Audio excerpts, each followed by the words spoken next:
तुम पाकिस्तानी एजेंट तो नहीं हो? अरे नहीं, पाकिस्तान तो हमारा दुश्मन है। नाम क्या है तुम्हारा? हानी आमिर।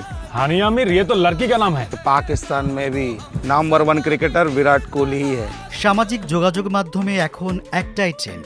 কন্টেন্ট ক্রিয়েটররা দেখাচ্ছেন গোয়েন্দা সেজে প্রথম দিন পাকিস্তান বা ভারতে গেলে কেমন হবে সেই অভিজ্ঞতা। এই ভার্চুয়াল গুপ্তচর বৃত্তি যেন কেড়ে নিয়েছে সবার নজর। কিন্তু এটা তেমন গুরুতর কিছু নয়। ভিডিওতে ফুটে উঠেছে হাস্যরসের ছোঁয়া। কেউ কিউআর কোড চাইতে গিয়ে ফেঁসে যাচ্ছেন, তো কেউ ভুল নাম বা স্লোগান বলে নিজের পরিচয় ফাঁস করে দিচ্ছেন। এই মজার মুহূর্তগুলোই যেন এই ট্রেন্ডকে আরও বেশি উপভোগ্য করে তুলেছে। মনু লাইটার দেখি কাম করে না।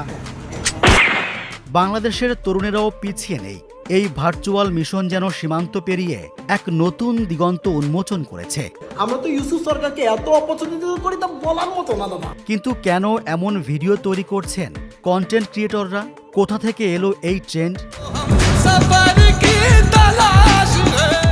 এমন উন্মাদনার জন্ম বলিউডের ব্লকবাস্টার ধুরন্ধর সিনেমার হাত ধরে, যেখানে রণবীর সিংয়ের নাম থাকে হামজা আলী মাজারি, যে ভারতের একজন ছদ্মবেশী গোয়েন্দা হিসেবে পাকিস্তানে প্রবেশ করে। দেশটির সন্ত্রাসবাদ ধ্বংস করাই তার লক্ষ্য।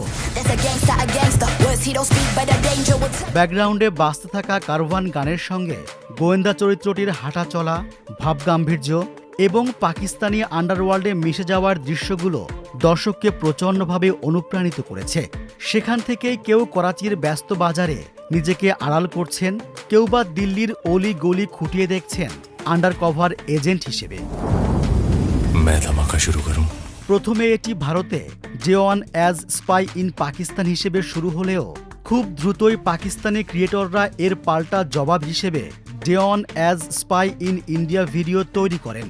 পরে বাংলাদেশের কন্টেন্ট ক্রিয়েটররাও এই সৃজনশীল যুদ্ধে যোগ দেন, যা ভৌগোলিক সীমানা পেরিয়ে এই ট্রেন্ডকে দক্ষিণ এশিয়ার সবচেয়ে বড় অনলাইন ট্রেন্ডে পরিণত করেছে।